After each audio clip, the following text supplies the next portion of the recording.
Welcome to Black and White Recovery. Your hosts have been associated with recovery programs for over 50 years.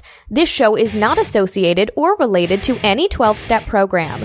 The advice is strictly to be taken as advice, or it may be used for drinking games. Always consult with your sponsor, attorney, doctor, or anyone with more common sense other than Lee. Hi everyone, welcome to Black and White Recovery. My name is Lee. I'm joined by Ian. Don't call me Ian. Do you in Arizona? Ian, of course, is in Arizona. Together, we have something. Did we do the math on this? 40, 50 years, something insanely large number. Something that, yeah. All right. So the goal of this show is to create Ian as a guru because he just needs a nickname and wants to be a guru. I'm pushing for Jesus of Suburbia. But I like the concept of doing a show where I can basically complain about AA, and you're kind of pro AA. Like, you live the lifestyle, right? You're still in it. You still go to meetings. You're still doing the donuts. You're living the lifestyle. I'm pro whatever works. Does that include practicing the 13th step?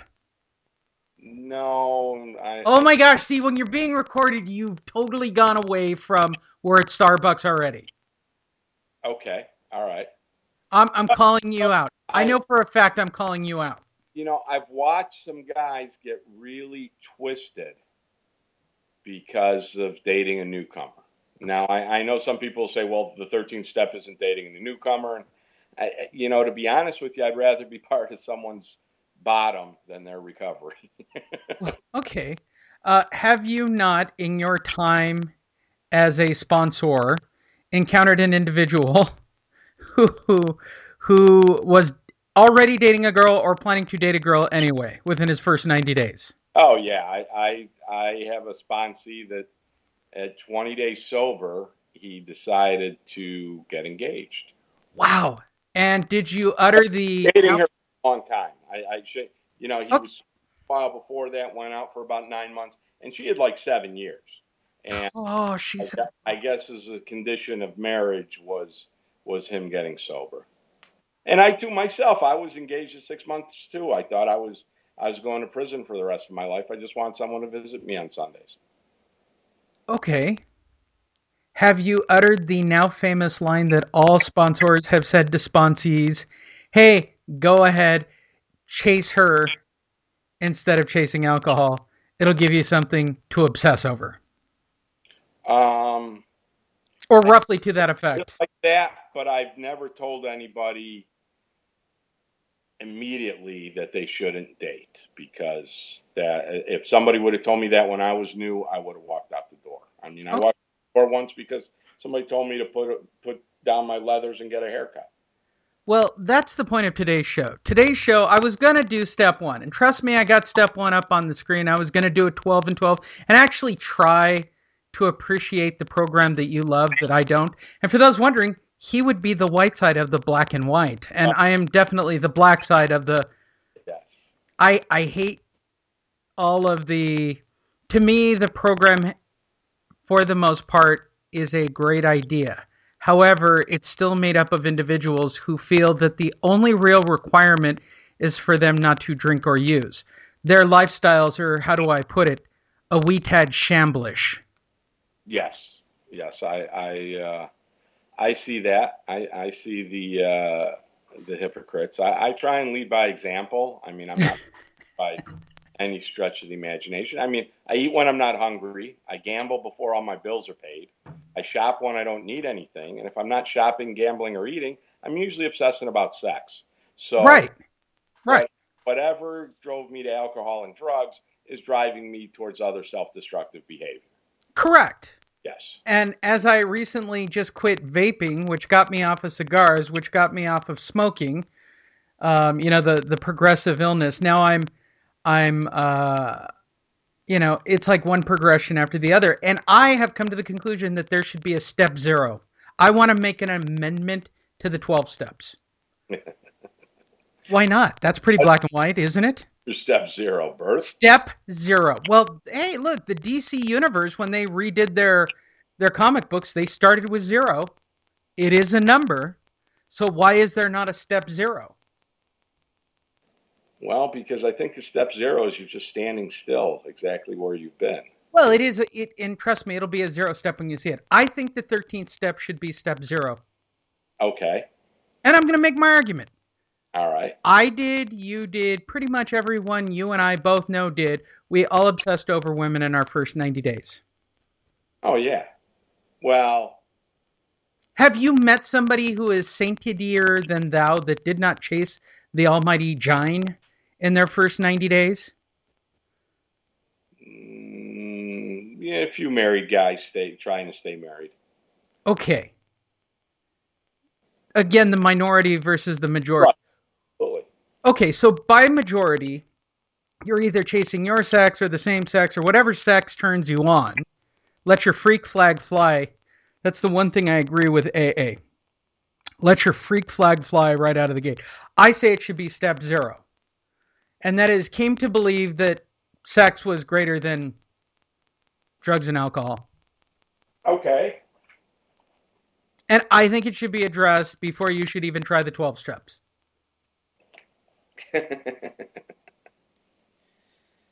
I knew you'd love the episode title. I didn't want to give you any time to think about it. Thanks. Yeah, I mean that's okay. It works. I mean it's I don't know if I agree. I mean I like I say and like you said earlier, I'd rather have someone obsessing about sex rather than obsessing about coke or heroin or alcohol or whatever their thing is. But isn't it and ultimately what does step 0 become? Don't we just ultimately obsess about anything, period? Yes. Isn't that ultimately the secret of recovery? It is an obsession.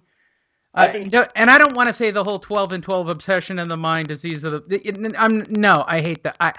First of all, anytime if I catch you saying during the course of the recording of these shows, I will personally drive to Arizona and kill one of your sponsees if I hear an AA slogan-y term dropped on me. I'm just saying it. I'm that close to the edge on the topic. Just saying it. I will go to a meeting and I will kill a newcomer. I'm saying it publicly on the air. They will be able to find me and arrest me. I'm saying it. Nice. Yeah. That just ensures that you drop them. All right.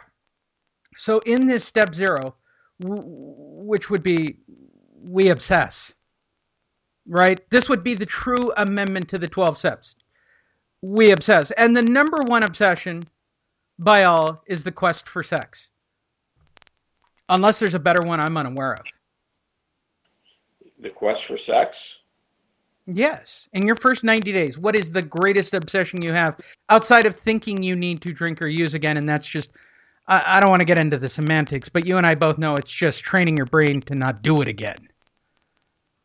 Right. I like the quest for sex. That's okay. I mean, you have to remember the first meeting that I started was, we called it adults only. And it was for either you had to be a drug dealer, pimp, stripper, escort, porn star, or musician. Okay. And after the speaker meeting, we'd have a wet t-shirt contest and a dance afterwards. And after about 6 weeks, somebody from New York came in and said, no wet t-shirt contest. Really? Is that for real? Someone from corporate actually said no? Yeah, I was shocked.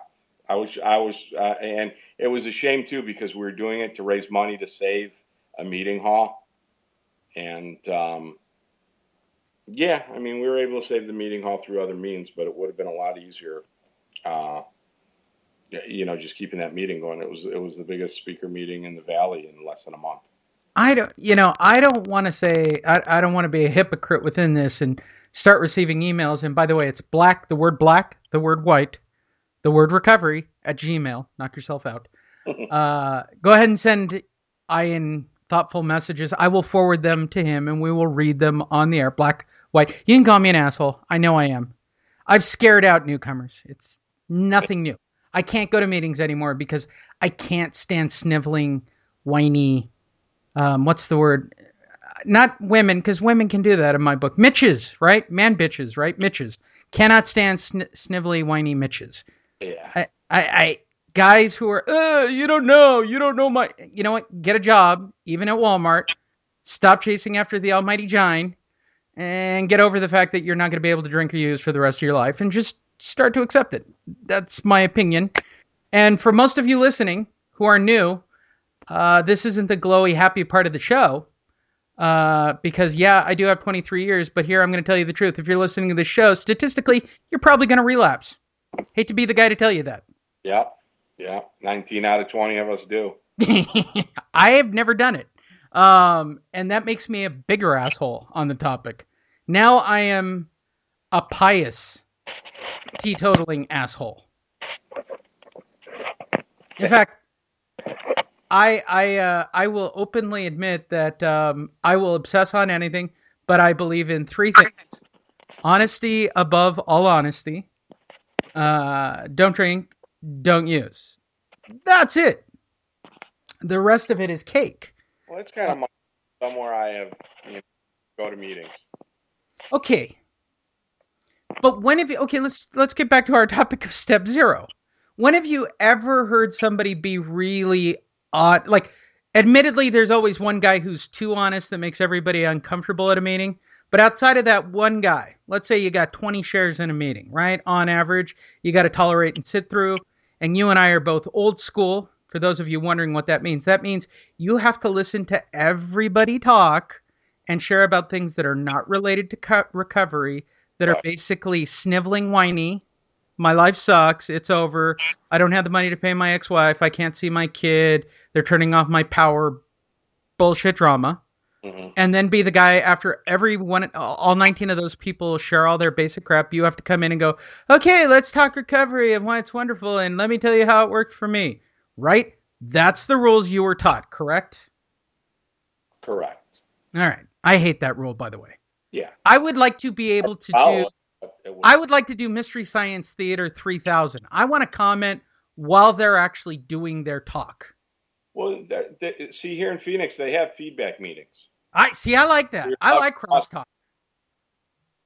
They have panel meetings and they have meetings where you're allowed to crosstalk. I love going to crosstalk meetings and just call them bullshit. And that's my point.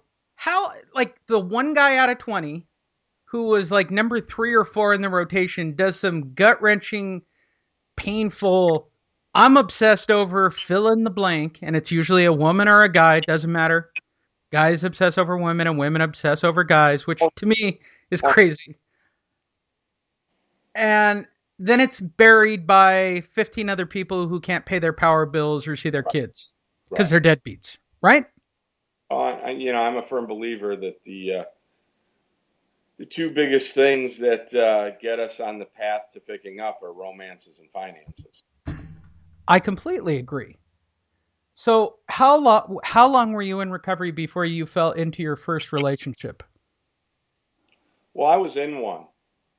So, I had a little stint down in Florence, Arizona, the State of Arizona Department of Corrections. Who were helping you clear up the wreckage of your past? Well, actually, it was probably the best thing for me because there was somebody out there using my name on the streets, not doing stuff that I didn't even think of.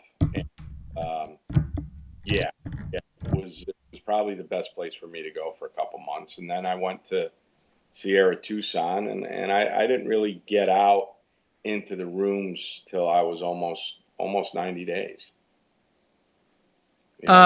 Did you have sex in the first 90 days, or did you obsess about sex on the 91st day? Well, when I was in jail, I did not obsess about sex. That's good. That's a good place not to. Right. And that's probably why they let me out. I told the judge, I go, some of these guys are starting to look good. And they said, okay, you can go to treatment. I said, okay, thank you.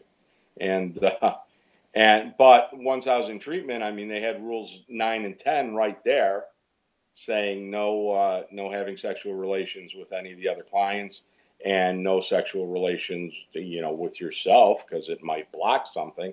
And I said, listen, I just got out of jail. I ain't signing off on this. Yeah, you got to investigate a little bit. A rehab romance? Absolutely.